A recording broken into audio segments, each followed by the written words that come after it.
Here's the left-brain dominant atheist. His worldview characteristics are: matter is primary. God or spirit is non-existent. The physical world is all there is. Only physical laws exist, but there are no laws that govern behavioral consequence. I have anarchists in groups that I meet with telling me this all the time. Mark, I don't accept anything such as laws that bind behavior. I only accept the physical laws. Well, good luck with that. You live your life according to that and see where it gets you.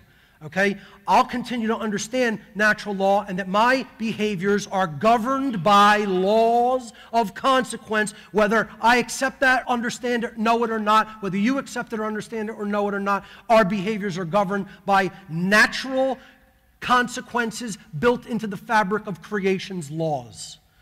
Another hallmark of this worldview is science, so-called science, is the arbiter of truth, and consciousness is either purely mechanical, just existing as electrical impulses in the brain, or is meaningless altogether. I've also had hundreds of so-called anarchists come up and tell me that. You use the word consciousness, and that's a meaningless term to me.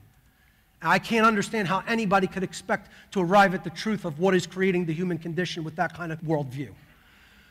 The right-brain dominant religionist, this is the other side of the dialectic. And this is what drives people into the left-brain side of the dialectic toward atheism, especially in the anarchist community, because the religionists have just as absurd of a worldview.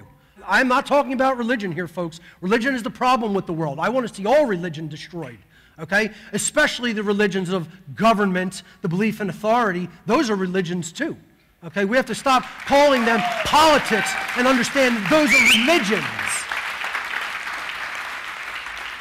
But the religionist worldview in this right-brain dominance is spirit is primary. God or spirit is all-powerful. The physical world is evil or should be ascetically shunned. God demands strict human obedience to his arbitrary and often conflicting rule set, and goals in the physical world should not be focused upon. Rather, we should focus on the promised afterlife with God. These are the hallmarks of the religionist mindset. Now, both of those are dialectical extremes, and the truth is never going to be found in a totally contrived and orchestrated dialectic.